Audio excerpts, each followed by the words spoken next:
चल इस video series के इस पार्ट में हम लोग बात करने जा रहे हैं डाइजेस्टिव सिस्टम ऑफ फ्रॉग की। देखते हैं कि डाइजेस्टिव सिस्टम कहाँ से शुरू होता है, क्या क्या चीजें होती हैं फ्रॉग में। आइए शुरू करते हैं। तो डाइजेस्टिव सिस्टम मेनली दो पार्ट में डिवाइड होता है, एलिमेंट्री कैनाल और डाइजेस्टिव ग्लैंड्स में। एलिमेंट्री कैनाल यानी कि जो आपका माउथ टू एनस पूरा पार्ट है वो एलिमेंट्री कैनाल कहलाता है। फ्रॉग में बिल्कुल सेम ऐसा ही होता है। देखिए फ्रॉग का सबसे पहले माउथ का स्ट्रक्चर हमने आपको पहले वाली वीडियो में भी दिखाया था। यहाँ पे भी देख लीजिए, माउथ में यहाँ पे जो ओपनिंग्स हैं आपको साफ साफ दिखेंगे। एक बार जल्दी जल्दी कोई रिव्यू दे देते हैं। सबसे ऊपर की तरफ ये आपका जो ऊपर जॉ है अपर जॉ कहलाता है, नीचे वाला लोअर जॉ कहलाता है। फ्रॉग का माउथ इस तरीके से पूरा खुल जाता है, ये सबसे बड़ी बात है, फ्रॉग पूरा माउथ खोल लेता है। तो ये पूरा माउथ खुल गया है। अब इसमें जो अपर जॉ है उसमें आगे की तरफ प्री मैक्सिलरी टीथ है और पीछे की तरफ मैक्सिलरी टीथ है। दोनों टीथ एक से ही होते हैं, इसलिए इस कंडीशन कहते हैं होमोडॉन्ट। याद रखिएगा, टीथ अगर एक से हैं तो कंडीशन क्या आएगी, होमोडॉन्ट। इसके बाद इसके दूसरे टीथ और भी होते हैं यहाँ पे, होमराइन टीथ ऊपर वाले पार्ट में, होमराइन टीथ ऊपर की तरफ होंगे, नीचे की तरफ कोई टीथ नहीं होगा, ये याद रखिएगा। तो टीथ का काम कोई मैस्टिकेशन नहीं, चबाना नहीं है, सिर्फ ग्रैब करना है, पकड़े रखना है, अपने प्रे को होल्ड करके रखना है। ठीक है, तो टीथ कैसे होते हैं यहाँ पे हमने लिख दिया है एक्रोडॉन्ट। एक्रोडॉन्ट का मतलब होता है जो डेंटाइन बोन है, इस बोन में ऊपर की तरफ बस चिपके हुए होते हैं, इसलिए इन्हें एक्रोडॉन्ट कहते हैं। पॉलीफायोडोंट, पॉलीफायोडोंट मतलब अगर एक बार टीथ गिर जाएंगे तो दोबारा फिर निकल जाएंगे, फिर गिर जाएंगे तो फिर निकल जाएंगे। तो पॉलीफायोडोंट हमारे अंदर डाइफायोडोंट टीथ होते हैं। ठीक है, और हमारे अंदर अगर अपनी बात की जाए तो हमारे अंदर एक्रोडोंट नहीं, हमारे अंदर है थीकोडोंट। हमारे अंदर बोन के अंदर धसे हुए हैं थीकोडोंट, जबकि फ्रॉग में एक्रोडोंट है। पॉलीफायोडोंट हमारे अंदर डाइफायोडोंट है, एक बार दूध के दांत निकलेंगे उसके बाद परमानेंट टीथ आ जाएंगे, जबकि इसमें हमेशा दांत निकलते रहेंगे। और हमारे अंदर हेट्रोडोंट होते हैं, यहाँ होमोडोंट है। यहाँ कैसे हैं, होमोडोंट। होमोडोंट मतलब सारे टीथ एक से ही। हमारे अंदर इंसीजर, कैनाइन, प्रीमोलर और मोलर अलग अलग तरीके के टीथ होते हैं। ठीक है, कृंतक, रदनक, अग्नचवर्णक और चवर्णक, ये हिंदी में इनके नाम है। फिलहाल टीथ के बारे में बात होगी, आपको अगर लिखना हो तो यहाँ से टीथ के बारे में लिख लीजिएगा कैसे होते हैं फ्रॉग के, एक्रोडोंट, पॉलीफायोडोंट और होमोडोंट। और टीथ सिर्फ और सिर्फ अपर जॉ में मिलेंगे, लोअर जॉ में नहीं मिलेंगे। ठीक है, अब बात कर लेते हैं टीथ के अलावा बात करते हैं तो अपर जॉ वाली टीथ की होगी। इसके अलावा दो इनबल्जिंग्स ऑफ आई, आंखों के अंदर जो आंखें हैं अंदर की तरफ भी धसा हुआ इनबल्जिंग्स दिखती हैं। इसके बाद कानों से जो टिम्पैनम है वो अंदर की तरफ जहां पे खुलती है उसे कहते हैं यूस्टेकियन ट्यूब, और ये यूस्टेकियन ट्यूब की ओपनिंग हो गई, ये ऊपर अपर जॉ में मिलेगी। लोअर जॉ में आपको यहाँ पे वोकल सैक्स मिलेंगे जो कि मेल फ्रॉग में होंगे, फीमेल फ्रॉग में नहीं होंगे। इसके अलावा खाने की नली यहीं से शुरू होती है और उसकी ओपनिंग कहलाती है गरट, और सांस की नली यहीं से शुरू होती है जिसे कहते हैं ग्लॉटिस। तो इनकी ओपनिंग्स आप देखिए, गरट और ग्लॉटिस। नीचे वाले जो पार्ट है लोअर जॉ में आपको टंग मिलेगी। टंग कैसी है, बाइफिड है, यानी कि दो भागों में आगे से बटी हुई है, बाइफिड टंग है। और इसके आगे की तरफ ये स्टिकी एंड है, ये क्या करती है, जब जबान आगे की तरफ जाती है तो किसी इंसेक्ट को जाकर चिपका देगी, स्टिकी है। क्लियर हो गई बात, ये माउथ का पूरा हो गया। अब माउथ से ये खाना पकड़ेगा जबान से और ये खाना धीरे से पीछे की तरफ खिसका देगा। माउथ के बाद कहाँ आता है, फेरिंक्स, और फेरिंक्स के बाद फिर खाना आता है ईसोफेगस में, और ईसोफेगस से ये हमने पूरा आपका सिस्टम बना दिया है। यहाँ पे आप देख सकते हो ये ईसोफेगस है। ईसोफेगस बहुत छोटी होती है, क्यों होती है ईसोफेगस छोटी, हमारी तो ईसोफेगस यहाँ से यहाँ तक है भैया, हमारे पास गला भी तो है।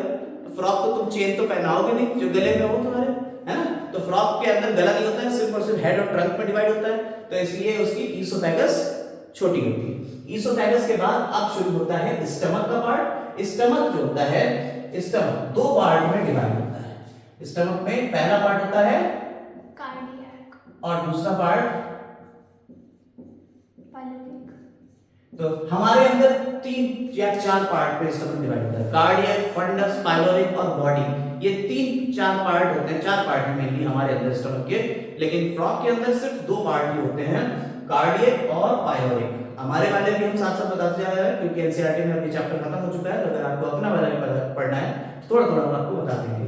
कार्डियक पार्ट ये शुरुआती पार्ट है, कार्डियक पार्ट, कार्डियक मतलब हार्ट के पास में, यहाँ दिल रहता है तो दिल के पास वाला पार्ट कार्डियक पार्ट है, पीछे वाला पार्ट पाइलोरिक पार्ट कहलाता है। ठीक है, हार्ट से जो कुछ भी चीजें निकलती हैं उन्हें कहते हैं गैस्ट्रिक जूस। क्या कहते हैं, गैस्ट्रिक जूस। अभी सारी चीजें बताएंगे, जब डाइजेशन की बात करेंगे तब बताएंगे। ये गैस्ट्रिक जूस जो है, अच्छा हमने आपको बताया था पहले वीडियो में कि फ्रॉग कैसा होता है, कार्निवोर कि हर्बीवोर, एडल्ट फ्रॉग कार्निवोर और टैडपोल herbivore. हर्बीवोर होता है, एडल्ट कार्निवोर और टैडपोल हर्बीवोर होता है, ठीक है। तो गैस्ट्रिक जूस में क्या निकलेगा आपका, HCl निकल सकता है और पेप्सिन निकलता है, ये एंजाइम, ठीक। इसके बाद यहाँ पे इसके बगल में ही पैनक्रियाज है और ये ऊपर की तरफ ये लिवर, ये दो ग्लैंड्स, पैनक्रियाज और लिवर, ये इसकी दो डाइजेस्टिव ग्लैंड्स होती हैं। हम अभी ग्लैंड्स पे एलिमेंट्री कैनाल पे चल रहा है, तो देखिए अब यहाँ से आगे चलेंगे, ये पाइलोरिक रीजन जो है छोटी आंत में जाके खुलेगा और छोटी आंत यानी स्मॉल इंटेस्टाइन दो पार्ट में डिवाइड है, कौन सा, ड्यूडेनम और इलियम। ड्यूडेनम जो होता है ये किस शेप की है, याद रखिएगा, ड्यूडेनम यू शेप है, जरा ध्यान दीजिएगा। आपके अंदर ड्यूडेनम किस शेप की है, आपके अंदर ड्यूडेनम है सी शेप और यहाँ ड्यूडेनम किस शेप की है, यहाँ ड्यूडेनम यू शेप है। हम आपको और इनका दोनों का बताते चल रहे हैं। इसके बाद ड्यूडेनम हमारे अंदर स्मॉल इंटेस्टाइन तीन पार्ट में डिवाइड होते हैं, ड्यूडेनम, जेजुनम और इलियम, जबकि फ्रॉग में सिर्फ दो पार्ट में डिवाइड है, ड्यूडेनम और इलियम, ठीक है। याद रखिएगा ILEUM, इलियम ये आपकी इंटेस्टाइन है और ILIUM जो है ये आपकी हिप बोन होती है, ठीक। अब बात करते हैं आगे की तरफ, ये इंटेस्टाइन यहाँ आ गई और देखिए ये यहाँ से घूम के ये वाला पार्ट बनाती है, इसे कह देते हैं रेक्टम। ये वाला पार्ट क्या है, रेक्टम है, यही हमारी फ्रॉग की लार्ज इंटेस्टाइन है। अच्छा, आपके अंदर लार्ज इंटेस्टाइन कितने पार्ट में डिवाइड होती है, तीन पार्ट में, सीकम, कॉलन और रेक्टम, जबकि यहाँ लार्ज इंटेस्टाइन को ही हम कह देते हैं क्या, रेक्टम कह देते हैं। और ये रेक्टम जिसमें खुल रही है ये एक ट्रायंगुलर सा बड़ा सा पार्ट है, इस पार्ट को हम क्या कहते हैं, क्लोएका कहते हैं। ये जो क्लोएका पार्ट होता है इसमें आप देखिए तो रेक्टम जो होता है वो एनल स्फिंक्टर के थ्रू खुलता है यहाँ पे, ठीक। यहाँ पे स्प्लीन इसकी मिल रही तो यहाँ पे आपका पूरा एलिमेंट्री कैनाल है, यानी कि अगर हम एलिमेंट्री कैनाल को ट्रेस करें तो कैसे कर सकते हैं, माउथ, माउथ के बाद कहाँ आया, बक्कल कैविटी, बक्कल कैविटी से फेरिंक्स, फेरिंक्स के बाद खाना कहाँ गया, इसोफेगस, इसोफेगस से स्मॉल स्टमक, स्टमक से स्मॉल इंटेस्टाइन, स्मॉल इंटेस्टाइन के बाद लार्ज इंटेस्टाइन। लार्ज इंटेस्टाइन का दूसरा नाम यही हम बता दे रहे हैं, रेक्टम। और रेक्टम किसमें खुल रहा है, क्लोएका, ठीक है, क्लोएका में खुल रहा है, क्लियर। और क्लोएका से ये आउटसाइड बाहर निकलता है। क्लोएका एक ऐसा पार्ट है जहां एक्सक्रीटरी सिस्टम का भी मटेरियल आगे खुलेगा, यहाँ यूरिनरी ब्लैडर का भी ओपनिंग है, साथ ही साथ यहाँ आपका इजेशन वाले पार्ट का भी है, रेक्टम की भी ओपनिंग हो रही है। इसके अलावा एक्सक्रीटरी की हो रही है, एक्सक्रीटरी यानी कि यूरेथ्रा, यूरेटर, और यूरेटर के अलावा अगर मेल फ्रॉग होगा तो यूरिनोजेनाइटल ट्रैक्ट, अगर फीमेल फ्रॉग होगा तो इसके अलावा फैलोपियन ट्यूब की भी ओपनिंग यही होगी। तो इसके अंदर काफी ओपनिंग्स होते हैं, ये सबको एक साथ लेके बाहर निकलता है, यानी ये कॉमन पैसेज है for reproductive, excretory and egestion यानी डाइजेस्टिव, तीनों का एक कॉमन पैसेज होता है जिसे हम क्लोएका कहते हैं, ठीक। क्लियर हो गया। ये आपके डाइजेस्टिव सिस्टम का कौन सा पार्ट में पढ़ाया, एलिमेंट्री कैनाल का। अब हम डाइजेस्टिव ग्लैंड्स की बात कर लेते हैं, जैसे कि आपके अंदर लिवर होता है बिल्कुल वैसे ही इसमें भी लिवर होता है, ठीक है, ये हम बता दे रहे हैं, लिख लीजिएगा इसको, इसमें भी लिवर होता है। और लिवर क्या करता है ये आप बताएंगे, लिवर का काम क्या होता है, टू प्रोड्यूस बाइल। तो लिवर जो होता है वो यहाँ बाइल बनाता है, आपको ऊपर लिवर दिख रहा है, और लिवर से निकलने वाली डक्ट कहलाती है हेपेटिक डक्ट। गॉल ब्लैडर से, गॉल ब्लैडर में ये आके बाइल स्टोर करता है, गॉल ब्लैडर से जो डक्ट निकलती है उसे कहते हैं सिस्टिक डक्ट। हेपेटिक डक्ट और सिस्टिक डक्ट दोनों जब मिल जाती है तो उसे कहते हैं कॉमन बाइल डक्ट। एनसीईआरटी ने इसी कॉमन बाइल डक्ट को यहाँ निकाला है ड्यूडेनम, देखिए ये ड्यूडेनम में आ रही है, कॉमन बाइल डक्ट से कहाँ आ गया ये खाना, ड्यूडेनम। क्लियर हो गई बात, खाना नहीं बाइल। और पैनक्रियास, ये है आपका पैनक्रियास, पैनक्रियाटिक जूस। तो डाइजेस्टिव ग्लैंड दो तरीके, दो हैं, कौन कौन सी, लिवर और पैनक्रियास, इन्हीं से डाइजेस्टिव जूस निकल रहा है। इसके अलावा इंटेस्टाइन से भी डाइजेस्टिव जूस निकलता है जिसे इंटेस्टाइनल जूस कहते हैं। यहाँ कॉमन बाइल डक्ट किसमें खुल रही है आपकी, ड्यूडेनम, याद रखेंगे। और ड्यूडेनम किस शेप की है, यू शेप, यानी कि इस कॉमन बाइल डक्ट से जिसे हम अगर अपने में कहें तो हेपाटोपैनक्रियाटिक डक्ट कहते हैं इसे। यहाँ इसे एनसीईआरटी ने क्या कहा है, कॉमन बाइल डक्ट कहा है। ये कॉमन बाइल डक्ट क्या ला रही है, बाइल भी ला रही है और साथ ही साथ ये तो लिवर का काम हो गया, बाइल भी आ रही है, और ये पैनक्रियाज है भाई, पैनक्रियाज के अंदर से होती है, तो पैनक्रियाज भी तो अपना सिक्रीशन इसमें डाल रहा है भैया, समझ में आ रही बात? तो पैनक्रियाज भी अपना सिक्रीशन दे रहा है, तो पैनक्रियाटिक जूस भी तो इसी में आ रहा है, पैनक्रियाटिक जूस। तो ड्यूडेनम में दोनों चीजें आएंगी। तो ड्यूडेनम में आपके पैनक्रियाटिक जूस भी आ रहा है, साथ ही साथ बाइल भी आ रहा है। कहां से आ रहा है, कॉमन बाइल डक्ट से आ रहा है। क्लियर हो गई बात?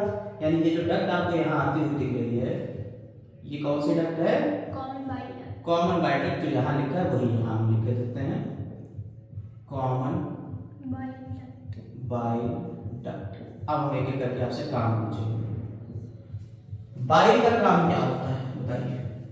बाइल का काम होता है emulsification of fat, emulsification of fat. ये फैट का क्या करती है, इमल्सिफिकेशन करती है। इमल्सिफिकेशन का मतलब क्या होता है, पायसीकरण, वसा का पायसीकरण, वसा का क्या करती थी, पायसीकरण। यानी कि फैट के बड़े बड़े ग्लोब्यूल्स को, फैट के बड़े बड़े गोलों को ये छोटे छोटे गोलों में बदल देती है, इमल्सिफाई कर। इसे कहते हैं इमल्सिफाई करना। ठीक है, यानी फैट के बड़े मॉलिक्यूल को फैट के छोटे छोटे मॉलिक्यूल, यानी फैट को फैट में ही बदला। भैया कोई डाइजेशन तो नहीं किया, सिर्फ इसने फैट के बड़े मॉलिक्यूल को छोटे मॉलिक्यूल में बदल दिया। इससे फायदा क्या होगा, इसका डाइजेशन आसान हो जाएगा, इसके ऊपर जो एंजाइम लगेंगे वो तेजी से इसे डाइजेस्ट कर पाएंगे। क्लियर? और बाइल को निकालने वाला एंजाइम कॉलिसिस्टोकाइन, याद रखिएगा, बाइल को जो एंजाइम निकालता है वो कौन सा है, कॉलिसिस्टोकाइन है। ये इंटेस्टाइन की वॉल से निकलेगा, जो बाइल का सिक्रीशन कराएगा लिवर गॉल ब्लैडर से। ठीक है, तो ये फैट जो होता है ये छोटे छोटे पार्ट में टूट जाता है। सिर्फ बाइल का यही काम है, इमल्सिफिकेशन ऑफ फैट। बाइल में कोई भी डाइजेस्टिव जूस नहीं मिलेगा। ठीक है, आगे बढ़ते हैं। अब लिवर के बाद बात आ जाती है पैनक्रियाज। स्टमक से तो आपको समझ में आ गया पेप्सिन। पेप्सिन का काम क्या होता है, प्रोटीन का डाइजेशन। प्रोटीन को किसमें तोड़ेगा, पेप्टोन्स और डाइपेप्टाइड्स में। इसके अलावा प्रोटियोसेस में भी तोड़ देता है। ठीक है, प्रोटियोसेस, पेप्टोन्स और डाइपेप्टाइड्स में पेप्सिन तोड़ता है। HCl पेप्सिनोजन को पेप्सिन में कन्वर्ट करता है, एक्टिवेट करता है। ठीक है, ये सारी बातें गैस्ट्रिक जूस की होगी। सिक्रेटिन हार्मोन जो निकलता है स्टमक से वो गैस्ट्रिक जूस का सिक्रेशन कराता है। सिक्रेशन कराने के लिए कौन सा हार्मोन है, सिक्रेटिन। हम आपको हार्मोन से बताते जा रहे हैं, एंडोक्राइन सिस्टम का भी थोड़ा सा पार्ट है, समझते रहिएगा। पैनक्रियाटिक जूस, अब पैनक्रियाज से जो जूस निकलेगा उसे कहते हैं पैनक्रियाटिक जूस। और पैनक्रियाटिक जूस में कौन कौन से एंजाइम होते हैं बताइए? Trypsinogen, chymotrypsinogen. ट्रिप्सिनोजन, ट्रिप्सिनोजन को ट्रिप्सिन में कन्वर्ट करता है एंटीरोकाइनेज। ऊपर वाला हटा देते हैं। एंटीरोकाइनेज इंटेस्टाइन से निकलेगा, वो क्या करता है, ट्रिप्सिनोजन को एंटेरोकाइनेज। एंटेरोकाइनेज ये क्या करेगा, ट्रिप्सिनोजन को ट्रिप्सिन में कन्वर्ट करेगा। ट्रिप्सिन में कन्वर्ट करेगा। और ट्रिप्सिन का काम वही होता है जो प्रोटीन इसका पेप्सिन का प्रोटीन्स को तोड़ना। इसके अलावा यहाँ काइमोट्रिप्सिनोजन,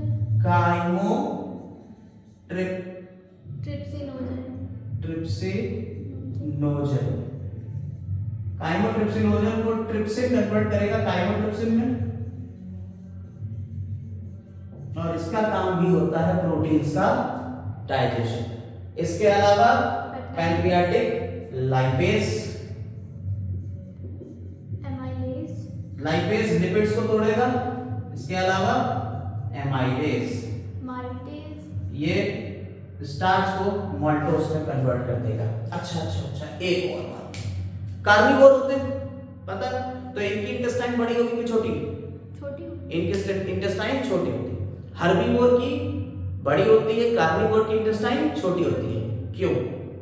कार्निवोर की इंटेस्टाइन छोटी इसलिए होती है क्योंकि उन्हें डाइजेशन आसानी से हो जाता है, और हर्बीवोर में डाइजेशन उसका जो होता है सेलुलोज का डाइजेशन होता है, और सेलुलोज के डाइजेशन के लिए उन्हें ज्यादा देर लगती है, इसलिए वो लंबी इंटेस्टाइन का यूज करते हैं जिसमें आसानी से सेलुलोज को डाइजेस्ट कर देते हैं। ठीक है, तो एमाइलेज एंजाइम क्या करेगा, ये स्टार्च को माल्टोज में कन्वर्ट कर देगा। ठीक है, माल्टोज में कन्वर्ट कर देगा। ठीक, लाइपेज लिपिड्स को तोड़ देगा, लिपिड्स या फैट्स को, इसमें फैटी एसिड और ग्लिसरॉल। इस तरह से हम देखिए डाइजेशन भी आपको पूरा यही समझाया गया है। इसके अलावा पेप्टाइडेज जो होता है प्रोटीन्स वगैरह का तोड़ेंगे। ठीक है, इसके अलावा इसमें डीएनएज और आरएनएज भी होते हैं, लेकिन अपने इसमें नहीं, लेकिन डीएनएज आरएनएज। ठीक, अब इंटेस्टाइन की बात की जाए तो डाइसैकेराइडेज एंजाइम निकलता है, डाइसैकेराइड, जो डाइसैकेराइड्स को तोड़ेगा, जैसे सुक्रेज, माल्टेज और लैक्टेज। ठीक है, इसके अलावा एंटीरोकाइनेज हमने आपको बता दिया, एंटीरोकाइनेज तो इंटेस्टाइन के लिए एंजाइम हमने आपको बता दिया। ठीक, इस तरह से हमारे सारे एंजाइम हो जाते हैं। क्लियर है बात? तो डाइजेस्टिव सिस्टम में सारे एंजाइम हम लोगों ने पढ़ लिए, सारी ग्लैंड्स के बारे में पढ़ लिया, और भी कुछ बचा है, डाइजेस्टिव एलिमेंट्री कैनाल पूरा पढ़ लिया। ठीक, कोई दिक्कत इसमें नहीं। इस तरह से हमारा डाइजेस्टिव सिस्टम का most of the part complete हो जाता है। हल, तो यहां पे हम लोग बात करने जा रहे हैं अब आगे की, इसके थोड़ा सा आगे चलेंगे हम लोग, और थोड़ा सा आगे चल के ये बात कर लेते हैं कि आइए स्टमक की जो ग्लैंड होते हैं क्या कहते हैं, गैस्ट्रिक ग्लैंड। इंटेस्टाइन की तो इंटेस्टाइनल ग्लैंड कह देंगे। ठीक है, तो ग्लैंड इस तरीके से होगी, लेकिन मेन आपकी लिवर और पैनक्रियास होती है। अच्छा, अब एक दो पॉइंट जरा सा आप देखिएगा, हमने आपको बताया कि जब वो खाना खा रहा था तो वह खाना अपनी इस जबान से डायरेक्ट स्टमक की तरफ ले जा रहा है, इसोफेगस के थ्रू होता हुआ। आप जो खाना खाते हो, आप तो सॉलिड खाना खाते हो, आप तो मुंह में खाना चबा के खाते हो। तो थोड़ा सा आपके बारे में बात हो जाए, तो आप जो खाना खाते हो, जब मुंह में खाना चबाते हो तो सलाइवा के साथ में मिल जाता है, यानी फूड प्लस सलाइवा। इसे क्या कहते हैं, फूड। जब खाना पूरी तरह से सलाइवा में मिल जाता है, इसे कह देते हैं हम बोलस। इसके बाद हम इसे खाने को डिग्लूटेशन यानी निगल लेते हैं, और निगलने के बाद ये स्टमक में जाता है, और स्टमक के सारे जूस जो इसके ऊपर एक्ट करते हैं, हमें बताया HCl और बाकी सारी चीजें वो इसमें सारे स्टमक के जूस इसमें एक्ट करेंगे। तो बोलस जब स्टमक में जाएगा तो गैस्ट्रिक जूस आ जाएगा, गैस्ट्रिक जूस, यानी बोलस प्लस गैस्ट्रिक जूस क्या बन जाएगा, गैस्ट्रिक जूस के साथ मिलके इसे हम कह देते हैं काइन कह देते हैं। और जब ये काइन आगे जाएगा इंटेस्टाइन में, तो इंटेस्टाइन में क्या बन जाएगा, इंटेस्टाइन में इंटेस्टाइनल जूस पूरा मिलेगा, बाइल मिलेगा, पैनक्रियाटिक जूस मिलेगा, इंटेस्टाइन जूस मिलेगा, सब मिल जाएगा, तब उसे हम कह देते हैं काइल। अब आ जाते हैं फ्रॉग। फ्रॉग में कोई सैलिवरी ग्लैंड मिली, अभी तक तो हमने बताया नहीं कोई सैलिवरी ग्लैंड, इसका मतलब फ्रॉग में सैलिवरी ग्लैंड तो है नहीं, तो फ्रॉग में बोलस मिलेगा नहीं मिलेगा, लेकिन गैस्ट्रिक जूस तो है। तो फ्रॉग जैसे ही खाना खाएगा और अंदर जाएगा, तो गैस्ट्रिक जूस के साथ में जब खाना मिल जाएगा, यानी direct gastric juice plus food, इसे हमने क्या कह दिया है, काइन कह दिया है। एनसीईआरटी में दिया हुआ वर्ड काइन, और फिर इसके बाद काइल, ये वर्ड भी एनसीईआरटी में दिया है, बट एनसीईआरटी के अलावा हम आपको बता रहे हैं ये होता है किसमें, फ्रॉग। ठीक है, इस तरह से आपका पूरा डाइजेशन हो गया, डाइजेस्टिव सिस्टम हमने समझ लिया, फ्रॉग में क्या क्या कैसे कैसे खाना खाया जाता है, इजेशन एब्जॉर्प्शन सब आपको पता है। हाँ, इंटेस्टाइन में विलाई मिलेगी और माइक्रो विलाई मिलेगी, जो क्या करेंगे, खाने को एब्जॉर्ब करने में हेल्प करते हैं। विलाई और माइक्रो विलाई ये फूड एब्जॉर्प्शन में हेल्प करते हैं। इस तरह से हमारा फ्रॉग का डाइजेस्टिव सिस्टम पूरी तरह से खत्म होता है। उम्मीद कर रहे हैं आपको ये भी पूरा समझ में आ गया होगा। नोट्स पूरे बनाते चलिएगा, डायग्राम वेल एक्सप्लेन्ड है, आपको सारे दिख ही रहे हैं, तो उम्मीद कर रहे हैं आपको मजा भी आ रहा होगा। तो चैनल को लाइक, शेयर और कमेंट्स तो करते रहिए, सब्सक्राइब कर लीजिए। Have a nice day.